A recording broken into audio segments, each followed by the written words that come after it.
How to make a game in 48 hours. Super easy. I know you can do it. Mark Brown challenged developers to design a game within 2 days for the GMTK Jam 2019, using the theme Only One. And this is how you could have made Desperate Captain in 48 hours.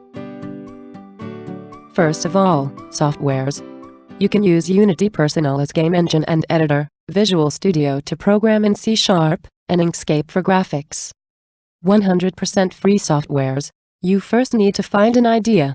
As Mark said, Only one what? you take about an hour before coding to try to get a good take on the theme. You first think of a crowd or demonstration with only one person, or a forest with only one tree. But you don't have any gameplay idea, sadly.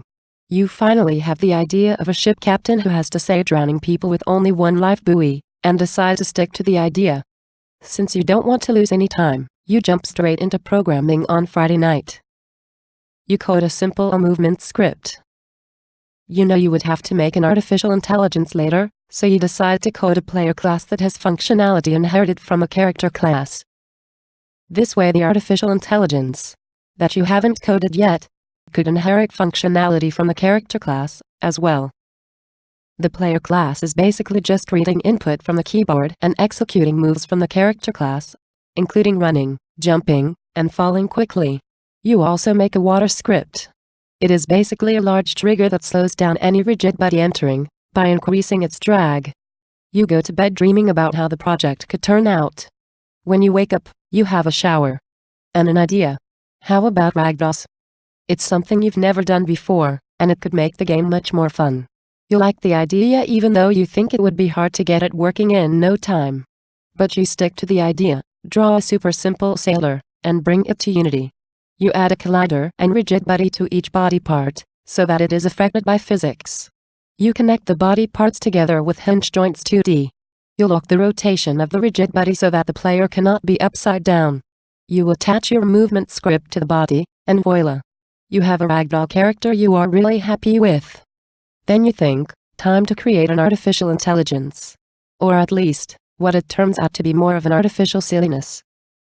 The artificial intelligence inherits functionality from the character class, so that the artificial intelligence and a player share some movement code.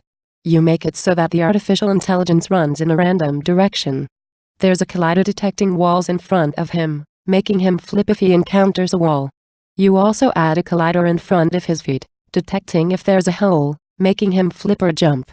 This way the artificial intelligence behavior looks very silly and fun. Then, it's time to implement the life buoy mechanic. You link the life buoy to the player via a spring joint 2D. You code a script that applies a force on the buoy and breaks the spring joint on mouse click. After a short amount of time, the spring is enabled again and the life buoy is thrown back at the player. You eventually add a trigger collider on people to detect the buoy and save them.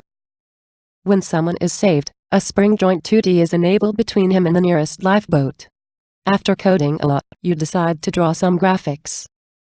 You originally thought you could draw 3, 4 or 5 different boats. However, you quickly realize it would be too time-consuming. You find a workaround. You draw various boat parts. This allows you to use the tile map system in Unity. This way you quickly design 5 different boats with only a few tiles. You go to bed happy of the progress so far but knowing that you will need to work hard the next day to submit in time. On Sunday morning, you first make some UI. You try to keep it very simple and clean.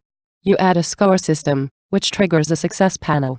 You add a next button that allows the player to jump to next scene. You add a timer, which triggers a game over panel.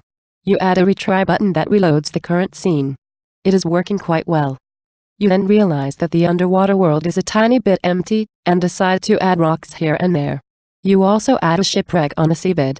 And if you watch carefully, this is the ship from the preceding level. You think it is a nice detail. To make things even more fun, you add objects that are affected by physics on the boat. You want the world to be as interactable and interesting as possible.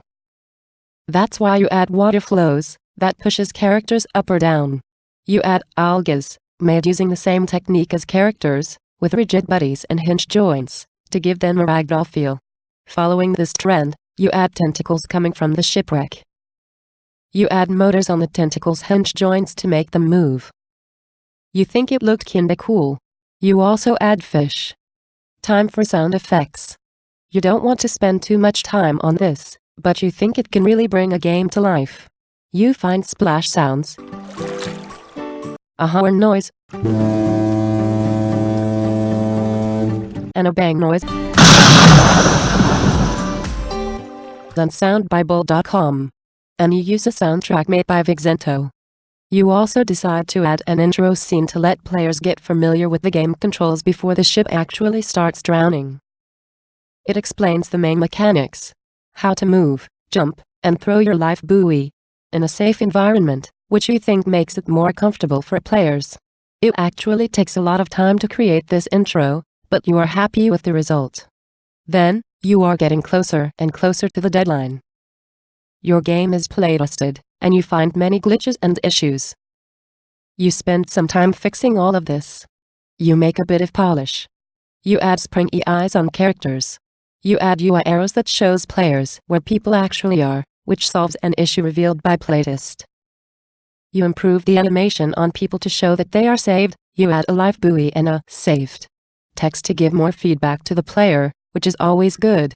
You also animate water, add smoke particle effects, clouds and moon in the sky.